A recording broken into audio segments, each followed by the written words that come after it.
পাগল ছেলে রইবে রে রোজ তোরা চুলের ছায়ায়। তুই নাকি মাসার বোঝনিন, তোর কাছে নয় কিছুই কঠিন।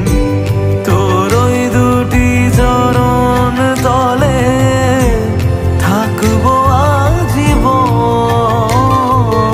শ্যামা মা তোর চরণ ধরে থাকতে দিস রে জনম ভরে আমার।